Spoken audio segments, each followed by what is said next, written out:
It's more than I need. Back again. How are you, Steve? We have very good news. Today we come here smiling. Yes. Hi. Oh, thank you. Good to see you too. Thank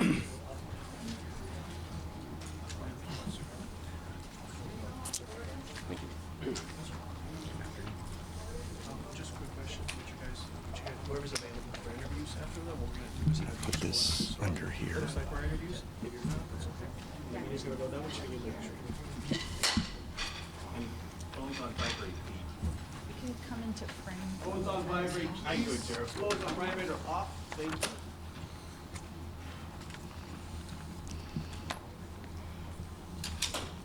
All right, are we ready? All right, thank you for joining us today, again on short notice.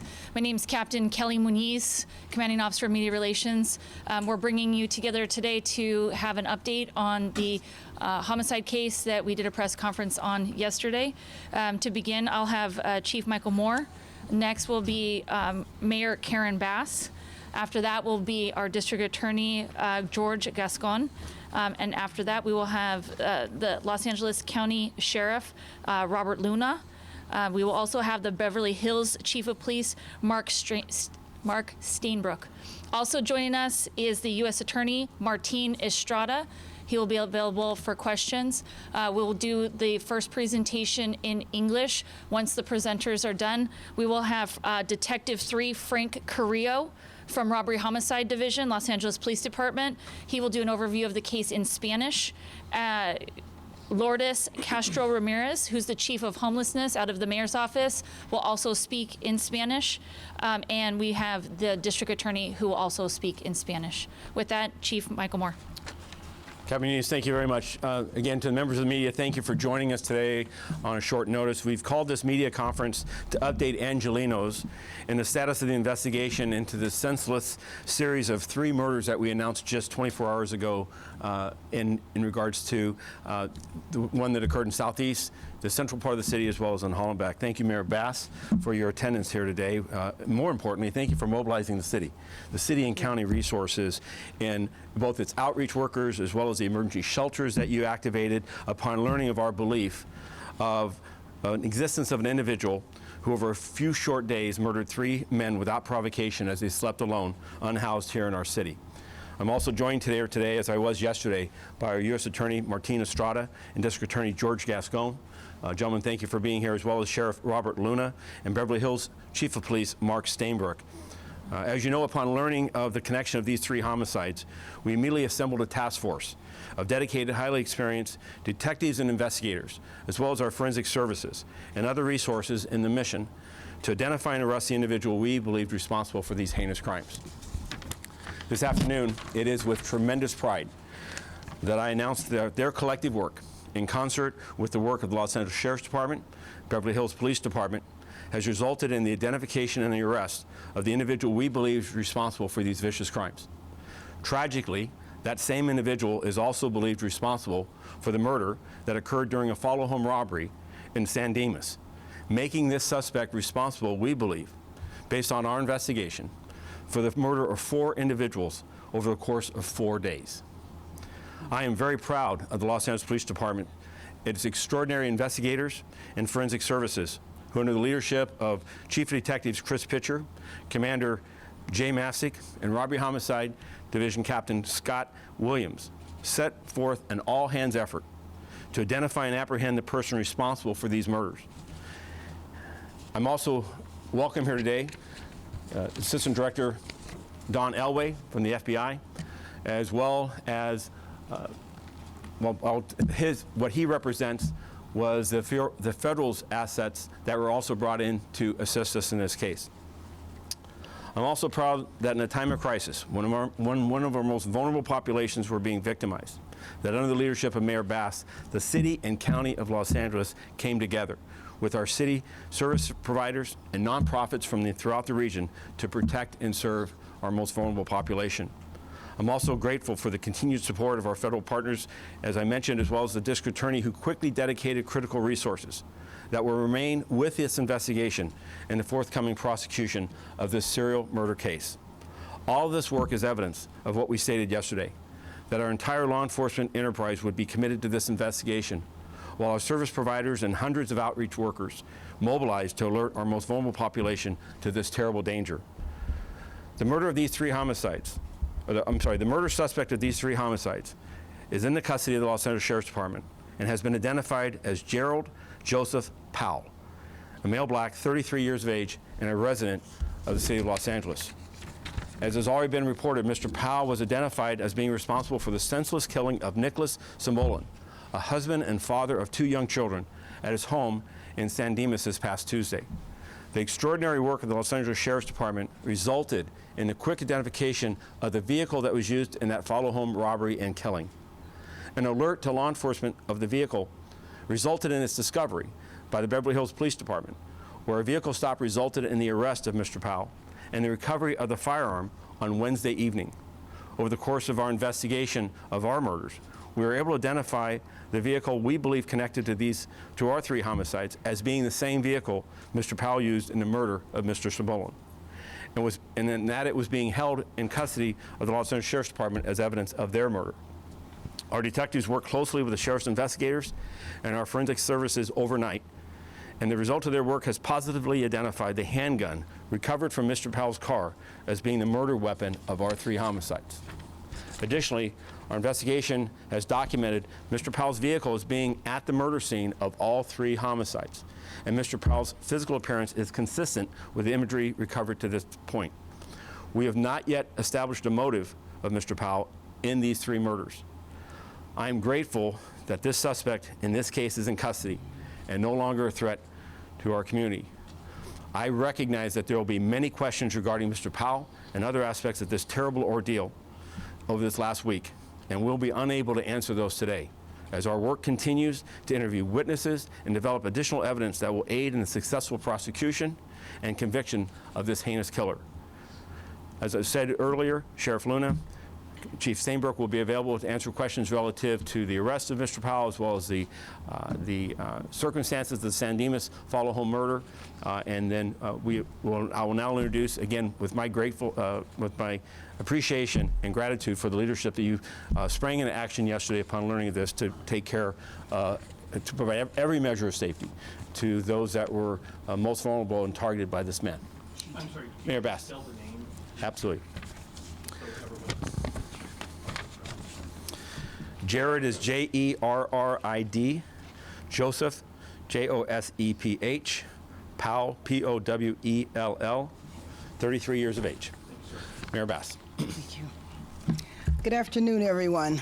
I want to thank the chief, the leadership of the department, our DA, George Gascon, Sheriff Luna, and all of the leaders and partners that came together for this successful arrest of the suspect.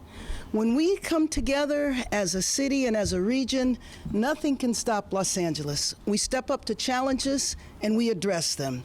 24 hours ago, we announced there was a killer on the loose.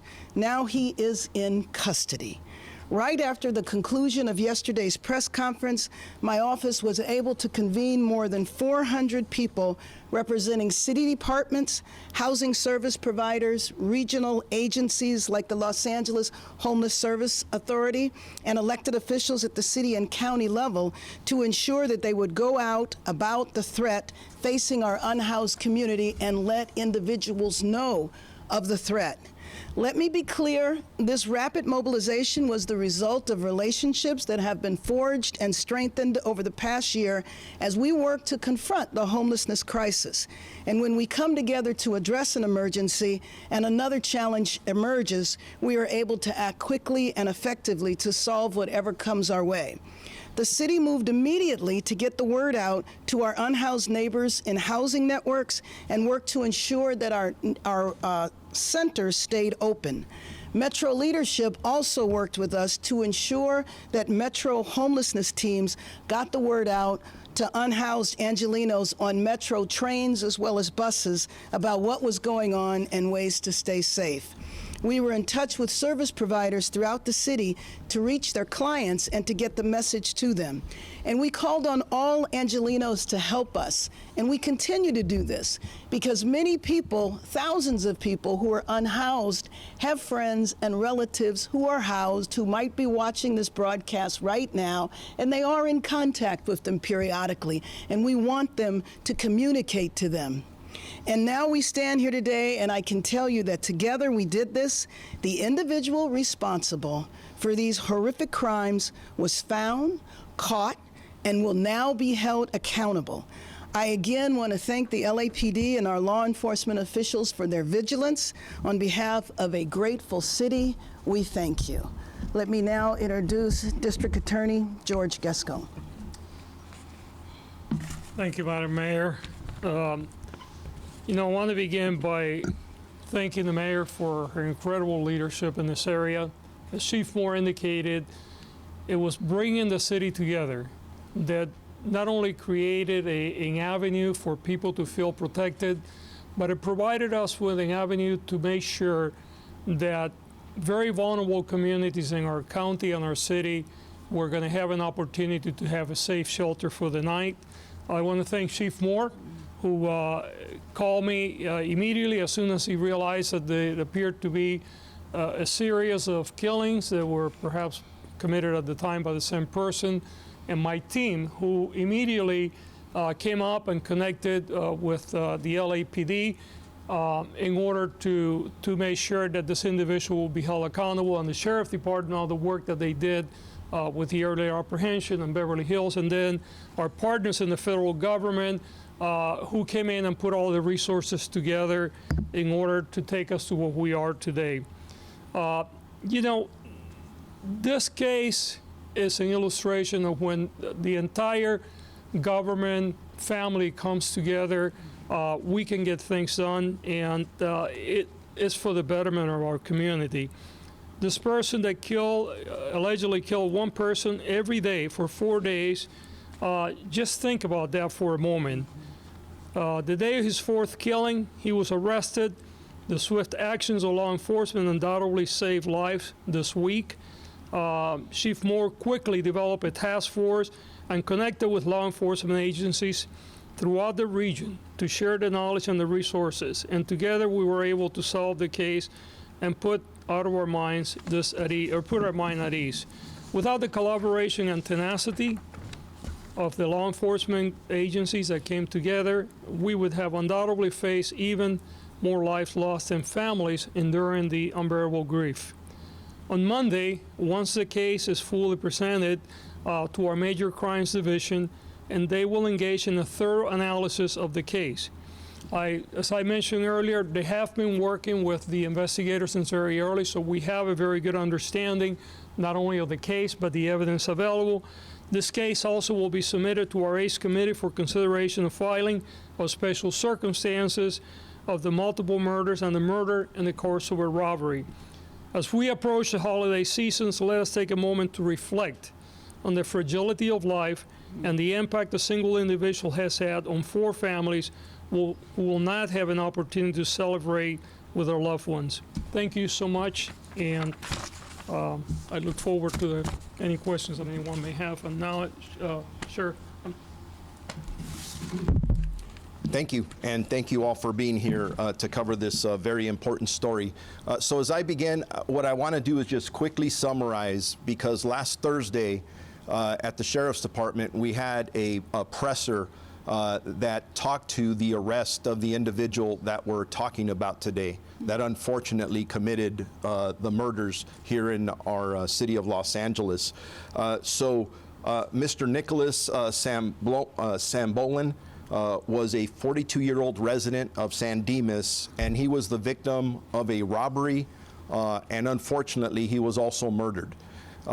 Within 24 hours of that robbery murder occurring, after some very extensive and just outstanding detective work by the members of the Los Angeles County Sheriff's Department, through a combination of interviews, videos, and other investigative techniques, they were able to identify a vehicle that they believed was used in this murder.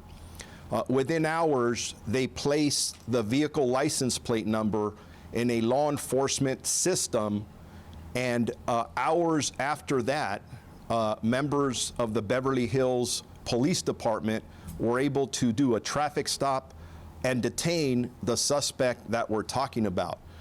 Sheriff's investigators, homicide investigators responded to Beverly Hills, and that was on Wednesday night.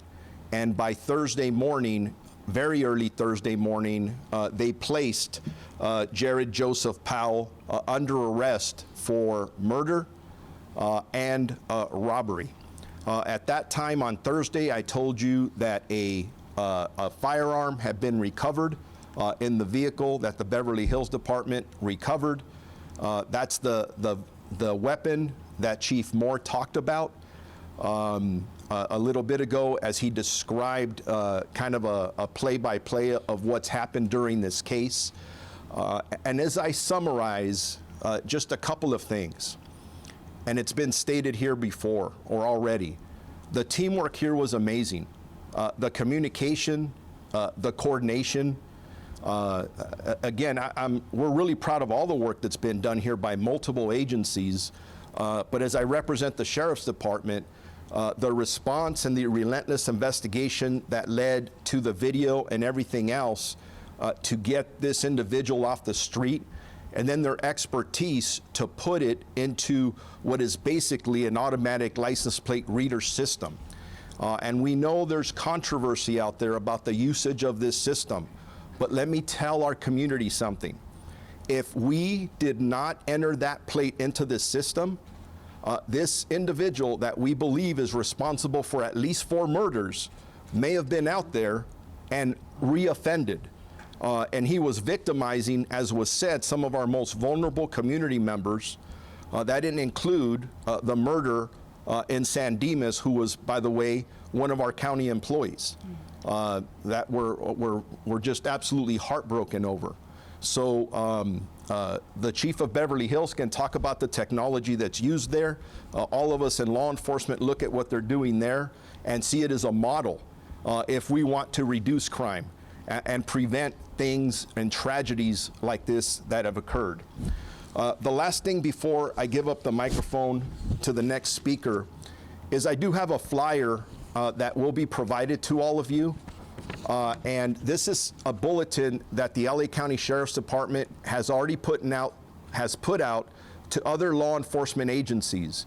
Because as we stand up here and we talk about the fact that this individual has been arrested and he's sitting in jail, which is a good thing, we want to make sure that anybody who may have been a victim of this individual, that they come forward and notify your own police department, whether it's Los Angeles Police Department, any of our partner agencies, or members of the Los Angeles County Sheriff's Department. We want to hear from you, and this is why we're not putting out more details. Please understand that as the DA sits up here and he's going to get this case, as prosecutors will get this case on Monday, the next objective is to put this guy away at minimum forever, because he doesn't deserve to be out on the street. So those are the end of my comments. I'll be around at the end for any questions that may come up. And now I'm honored to introduce the chief of the Beverly Hills Police Department, Mark Stainbrook. Thank you.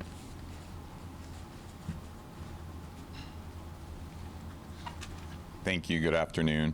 So I just want to reemphasize what's been said about partnerships. I think the regional partnerships between our local, state, and federal partners is outstanding in this county and in this region, and no one can do it by themselves. So it's been huge when crime crosses borders. As you probably know, in Beverly Hills, we have a real-time watch center. We fly a drone every day. We have 50 ALPRs, automated license plate readers, around the city in strategic locations. And we have over 2,400 cameras that are monitored 24 hours a day and kept recorded for over a year. So we're able to provide a lot of information sometimes on different crimes. In this case, on Wednesday night at about 9:15, the suspect vehicle entered our city. ALPR alerted the real-time watch center, And between the great job of our dispatchers and our virtual patrol officers, they were able to direct officers in to where the vehicle was, stop that individual and take him into custody safely, which I think is very important because he wasn't complying initially with the instructions the officer gave him. So I'm just very proud of my officers and my staff and thankful for all the great partners we have up here. Thank you.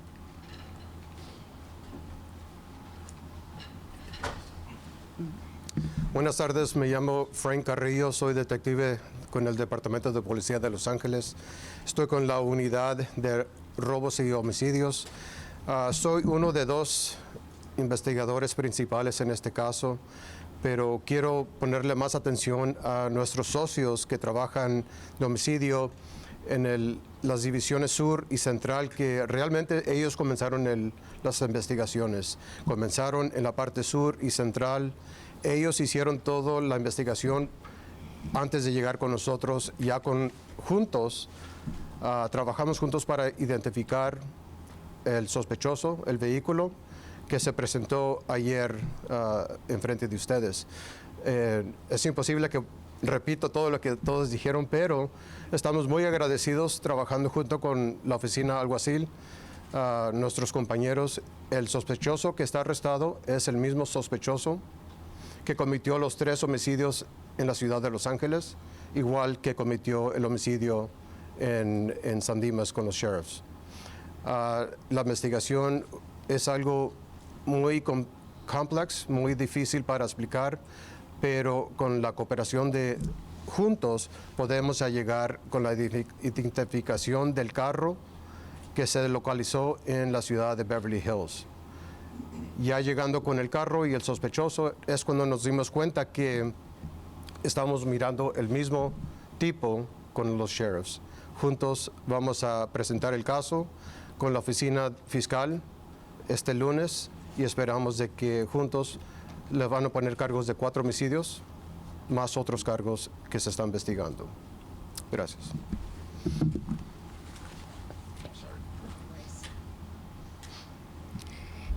Muy buenas tardes, me llamo Lourdes Castro Ramírez y soy la jefa de vivienda y servicios de personas que enfrentan la falta de vivienda. Trabajo para la alcaldesa Karen Bass y como ha dicho la alcaldesa, la ciudad y la región se movilizó para encontrar al responsable, para arrestarlo y para hacerlo responsable. Gracias al gran trabajo de la Policía de Los Ángeles, gracias al liderazgo de la alcaldesa Bass, inmediatamente, como sabemos, ayer ella ordenó a nuestra oficina de Housing and Homelessness Solutions que activara a todas personas, a todas las organizaciones a tomar este caso con urgencia. Estuvimos en contacto con proveedores, con organizaciones que brindan servicios a personas desamparadas y toda la ciudad se movilizó. Gracias a ellos también nos comunicamos con los clientes, con las personas que necesitan servicios. Hicimos una llamada a todos los residentes de Los Ángeles para que nos ayudaran, aquellos que tienen amigos, aquellos que tienen familiares, aquellos que enfrentan la falta de vivienda y escucharon nuestra llamada. Y ahora estamos aquí presentes, como dijo la alcaldesa. Puedo decirles, como dijo ella, que juntos hemos logrado lo que estamos presentando hoy. La persona responsable de estos horribles crímenes fue encontrado, capturado y ahora deberá de rendir sus cuentas. Nuevamente queremos agradecer al Departamento de Policía de Los Ángeles y a nuestros funcionarios, a nuestros colaboradores que se han encargado y que han tomado este cargo con urgencia, que también se ordenó públicamente que todos estuviéramos haciendo nuestro esfuerzo por encontrar esta persona. En nombre de la alcaldesa, en nombre de la ciudad de Los Ángeles, muchísimas gracias. Les decimos gracias por ser parte de este esfuerzo. Buenas tardes a todos. Primero que nada, quiero darle las gracias a la alcaldesa Bass por el liderazgo que ha puesto para poder traer a todas estas organizaciones juntos y estar donde estamos hoy.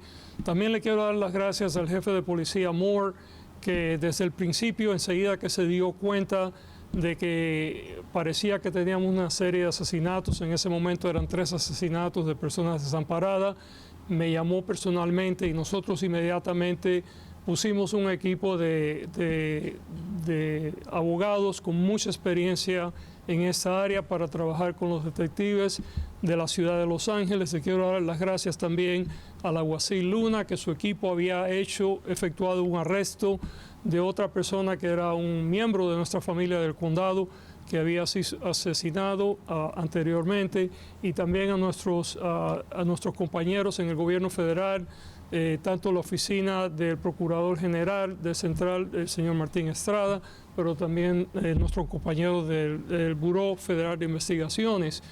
Y le quiero dar las gracias a mi equipo porque han estado trabajando básicamente sin dormir con los detectives para preparar este caso. Este es un caso donde tenemos un individuo que básicamente empezó a asesinar y 4 días seguidos hizo un asesinato diariamente, y no nos queda ninguna duda que si no hubiera sido por el trabajo de la policía y del alguacil y la policía de Beverly Hills, todavía este individuo pudiera estar afuera cometiendo más asesinatos.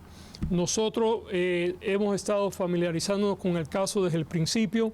Ya conocíamos el caso que tenía la oficina del alguacil porque había sido presentado anteriormente parte de eso, y estamos preparados el lunes para revisar este caso, y nuestro objetivo es que este individuo no solamente pague las consecuencias de sus actos, pero francamente de que nunca pueda tener libertad. Muchas gracias a todos.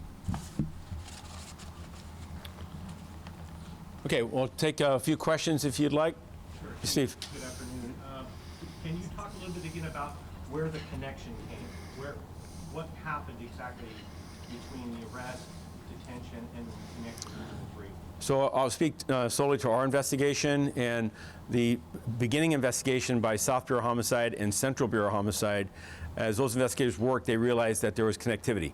The 2 homicides that occurred in Central Bureau, one on Monday morning and one on Wednesday morning, they recognized lone individuals asleep in a relative area that's not frequently populated by homeless individuals, approached, shot a single time, and casings that ballistically interested us as far as similarities. With that, realizing quickly South Bureau had a case very similar in its makeup and the day before. And so they brought that information to the department's attention through our leadership, and upon being briefed by this on Thursday morning, it was a matter of assembling a task force under the leadership of Robbery Homicide and Chief Pitcher as our chief of detectives, and then gaggling together resources from both our forensic services, our technical services, and then our federal partners, as well as our local agencies, to begin the work of identifying the person responsible. Fortunately, through their investigative actions, they were able to identify the vehicle that was at all 3 locations. I'll not go into the details of how they did that, but that they were able to identify that vehicle as being present at all 3. As we said yesterday, we released images, rudimentary images, but nonetheless, at that point, we had not identified that vehicle.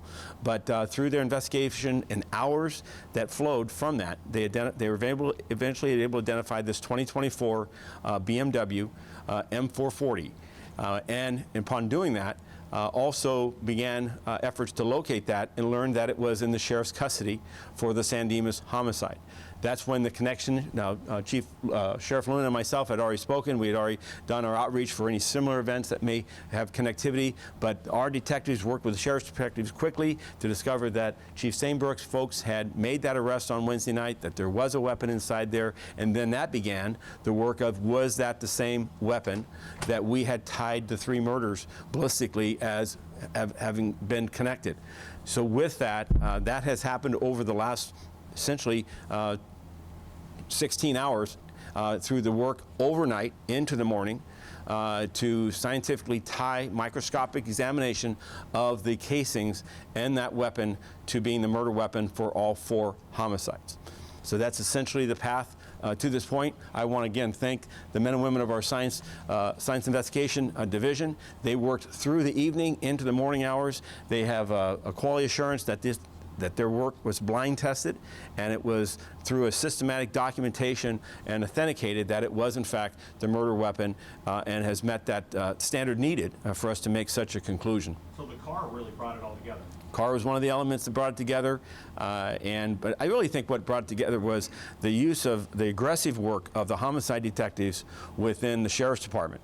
They recognized the tools that they had at their disposal, and they pursued the use of those tools to follow the path of where this victim in San Dimas had come from, and recognizing today that there were surveillance and cameras and so forth in place, they're able to capitalize on that to identify that vehicle, and then again the safety net of what technology can provide us today for safer communities is critical.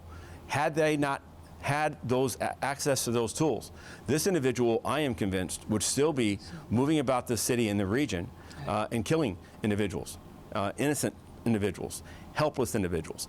And so it can't be stated more strongly that while we recognize that there are civil liberties and freedom of, and the right to have privacy, society also needs to protect itself from individuals who would prey upon others.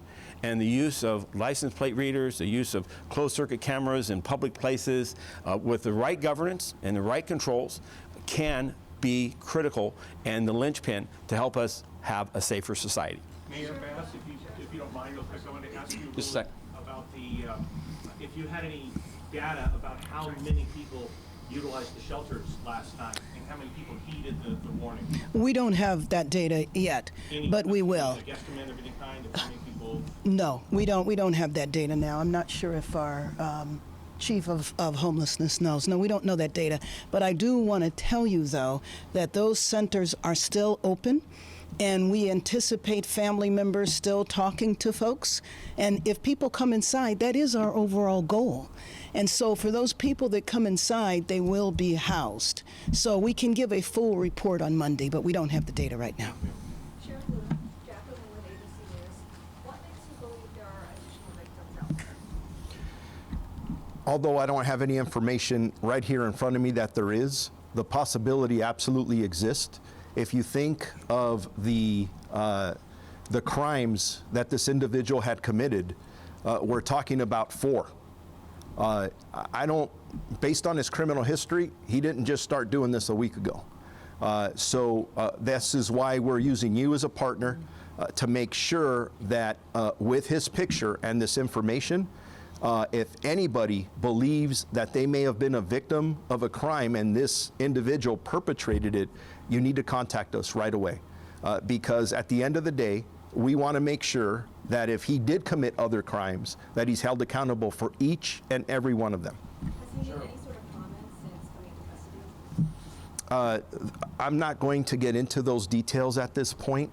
Again, as much as all of us want to share with you, at the end of the day, we turn the case over to the district attorney, and we hope that it goes as great as it does, and that means that the man gets a fair trial with a jury, and we're not trying the case right here in front of the cameras. Sheriff, can you talk about any possible connection between any of these people and our? I can just, in regards to the murder robbery that occurred in our jurisdiction, our detectives, with the investigation at this point, don't believe there's any connection between this suspect and the victim that he murdered in the city of San Dimas. Chief, is there any concern there are any other, violent crimes against the homeless people in this city that are closing down? Is there any concern there are any unknown murders, assaults also connected to this individual in the past couple of weeks? Oh, absolutely. We are very concerned, as the sheriff has indicated. This individual has a criminal history. He is a convicted felon. He has violence in his background. We'll not go into the details of that. That violence is not most recent. It's some years back. But how does a man go out and brutally and ruthlessly shoot and kill a homeless individual who is sleeping on a couch in South Los Angeles? How does the following day he go out and brutally shoot and kill? I watched the video yesterday. It was chilling, and I've been in this work for 4+ decades, the cold-blooded manner in which he walks up and shoots this individual without any hesitation, no interactions, and then leave that location.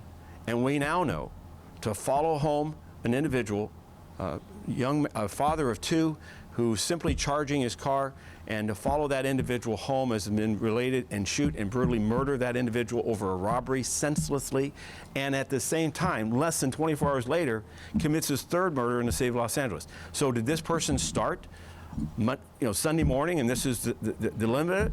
It begs the question, and we're asking the public to recognize, and this will be something that we'll work with our federal partners as well, to see what his movements are, what his life patterns are, how did he exist, and where did he exist, and is there a path of destruction behind him that we have not yet determined. We do know this.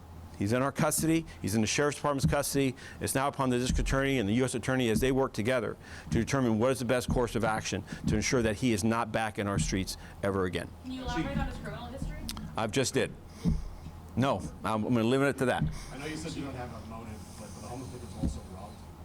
No, we have no indication that there is any interaction other than just the use of a firearm to shoot and kill these individuals with absolutely, at least the murder that I saw, again, this individual, this poor individual had just pushed a shopping cart to that location, had literally sat down and leaned against the wall and was apparently sleeping when this man walks up, shoots him immediately, and turns around and walks away. Next. We will do that later today. We just want to make sure that we had the next of kin, the family members that were made aware, and I want to verify that. And as of yesterday afternoon, we had not. And I'll follow up with our media relations, and we'll update that bulletin with that individual's name. We have worked with the coroner's office. We do have his identity. Yes. Are you looking for anybody else? At this point, our investigation has identified this individual we believe responsible. But again, we are hours into this investigation in regards to once we've discovered his involvement, and I do not want to limit where this investigation takes us.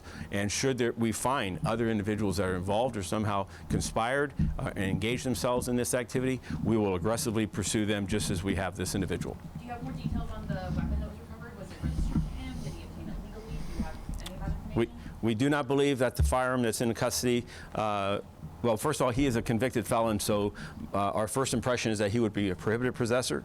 And as to the manner in which he acquired that weapon, it is not a ghost gun. It is a serialized weapon, but we'll let the investigation continue to work as to how he obtained that weapon and whether it was lawfully obtained. Certainly from the source, but he certainly, by being a convicted felon, should not have had it in his possession. What specific gun was it? I'm sorry? What kind of gun was it? Firearm. We're not going into the details of it. As a reminder, we still do not know the extent of his involvement in other crimes. So there are aspects of investigations that we'll not share with the public because we don't want to compromise any of those other investigations. So allow us to have that information. It will become part of the public record once the District Attorney's Office and should the U.S. Attorney's Office pursue charges, all that becomes part of the record. But right now, our investigators need some space, and portions that are key elements of this investigation that we not discuss publicly at this moment. But give us some time. We're not trying to shield this from you, other than we're trying to not compromise our investigative efforts. Chief, you just said, based on your 40+ years of experience, unless he actually comes out and tells you why he did what he did, can you connect the dots on a motive, what drives someone to do something like this? You got, he targets a father who was, just going home, and then he targets 3 homeless individuals. Can you kind of write this in your mind? I can't write it. I can't write murder in my mind in any instance, though we recognize there's family violence and jealousies and Any sense of it? none at all. I mean, you recognize the identity of these 3 victims that in the city of Los Angeles. They were male, but they were varying ages from 37 to 62. They were male. They were Hispanic and black.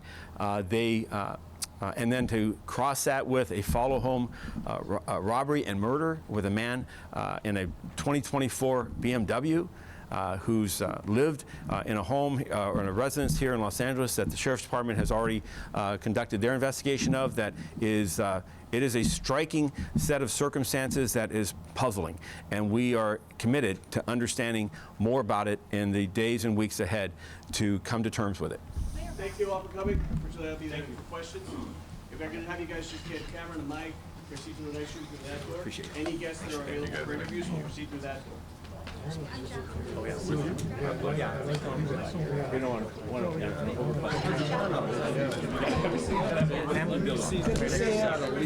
at least it's a better day today.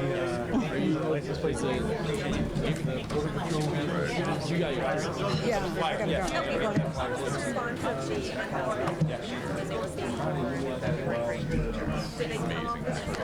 Yes, but you know, we never have a problem getting them off the street. You know, but to understanding the urgency of this, you know, people responded. I just can't give the exact numbers until Monday. But, all right, thank you.